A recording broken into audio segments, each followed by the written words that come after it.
ഇപ്പൊ ഞങ്ങളെ സംബന്ധിച്ച് നിയമപരമായി മാർച്ച് മാസം 31 വരെ കാലാവധിയുണ്ട്. കൗൺസിൽ ഡിസിഷൻ തന്നെ ഏതാണ്ട് മേയറുടെ ടെന്യൂർ വരെ കാലാവധിയുണ്ട്. അപ്പൊ നിയമപരമായി എനിക്ക് അവിടെ തുടരുന്നതിന് ഒരു തടസ്സവുമില്ല. ഞങ്ങൾ വാടക അടച്ചിട്ടുണ്ട്. ഈ വാടക കുടിശ്ശിക വരുത്തിയെന്ന് പോലും സോഷ്യൽ മീഡിയ ഹാൻഡിലുകളിൽ വാടക കുടിശ്ശിക ഉണ്ടായിരുന്നു. ഇന്നലെ ശ്രീരേഖ വന്ന വിഷയം ഉന്നയിച്ച ശേഷമാണ് ബാക്കി കുടിശ്ശിക ഇന്നലെ അടച്ചു എന്നുള്ള മട്ടിലൊക്കെ ഉണ്ട്. അങ്ങനെയാണോ? അതല്ല ഉദ്ദേശം. അല്ല, 2-3 മാസത്തെ കുടിശ്ശിക ഉണ്ടായിരുന്നു, അതടച്ചു. ഇന്നലെ അടച്ചു. ഞാൻ പറഞ്ഞല്ലോ, കഴിഞ്ഞ 7 വർഷമായിട്ട് ഞങ്ങളോട് പ്രവർത്തിക്കുകയല്ലേ. 2-3 മാസത്തെ കുടിശ്ശിക ഉണ്ടായിരുന്നു, അതും അടക്കിയുണ്ടായി. നഗരഹൃദയത്തിൽ തന്നെ MLA ഹോസ്റ്റലുണ്ട്. വിശാലമായ സൗകര്യമുള്ള ഫ്ളാറ്റുകളാണ്. അപ്പോൾ അവിടെ ഓഫീസ് ആകാവുന്നതേ ഉള്ളൂ. അത് മറ്റു കേരളത്തിലെ കൊച്ചിയിലോ കോഴിക്കോട്ടോ കാസർഗോഡോ ഉള്ളവർക്ക് സാധാരണയിൽ പറ്റുന്നൊരു കാര്യമല്ല. ഇപ്പോൾ കെ മുരളീധരൻ വട്ടിയൂർക്കാവ് MLA ആയിരുന്നപ്പോൾ ഉപയോഗിച്ചത് അവിടുത്തെ ഗ്രൗണ്ട് ഫ്ലോറിലെ ഫ്ളാറ്റാണ്. അവിടെയാണ് അദ്ദേഹത്തെ വന്ന് കണ്ടുകൊണ്ടിരുന്നത്. അതുകൊണ്ട് അങ്ങനെ മാറാവുന്നതേ ഉള്ളൂ എന്ന് പറയുന്ന പോയിന്റിൽ ഇപ്പോൾ അതിൽ രാഷ്ട്രീയം ഒരുപക്ഷെ നിങ്ങൾ കാണുന്നുണ്ടാകാം. അതിനപ്പുറത്തൊരു മെറിറ്റ് ഉണ്ടോ?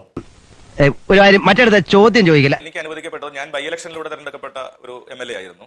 ആ സമയത്ത് എനിക്ക് അനുവദിച്ചത് ഫസ്റ്റ് ഫ്ലോറിലെ നീള ബ്ലോക്കിലെ 31, 32 റൂമുകളാണ്.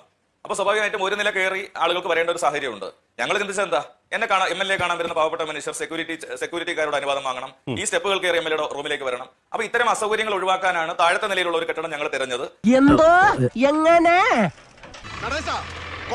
തിരുവനന്തപുരത്ത് വട്ടിയൂർക്കാവ് MLA ഉപയോഗിക്കാത്ത മുറി ഒരു കരാറുകാരൻ കാലങ്ങളായി കൈവശം വെച്ച് ഉപയോഗിക്കുന്നു. അതിന്റെ ഡാറ്റാസ് പുറത്തു വന്നിരിക്കുന്നു.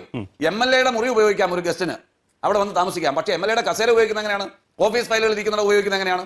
അപ്പൊ അത്തരം വിവാദങ്ങൾ ഉയർന്നു വരുമ്പോൾ ഒരു സംശയത്തിന്റെ ഒരു കുന്തമുന ശ്രീ VK പ്രശാന്തിനെതിരെ ഉയർന്നു വരുന്നുണ്ടെങ്കിൽ അതിൽ ക്ലാരിറ്റി വരുത്തേണ്ട അദ്ദേഹമാണ്. ഇപ്പോൾ ഉയർന്നു വന്നിരിക്കുന്ന വിവാദങ്ങളിലൂടെ പുറത്തു വരുന്നത് ഗ്ലാസ് ബ്രിഡ്ജ് അടക്കം നിർമ്മിക്കുന്ന കരാറുകളിൽ ഏർപ്പെട്ടിട്ടുള്ള ഒരു വ്യക്തി MLAയുടെ മുറിയിൽ ഫയലുകൾക്ക് ഒപ്പമിരിക്കുന്ന കാര്യങ്ങളാണ് ഇപ്പോൾ മാധ്യമങ്ങളിലൂടെ പുറത്തു വന്നുകൊണ്ടിരിക്കുന്നത്. ആ മുറിയിൽ താമസിക്കുന്നവരുടെ ഡാറ്റ എടുക്കുമ്പോൾ MLA അങ്ങോട്ട് ചെല്ലാറ് പോലും ഇല്ല.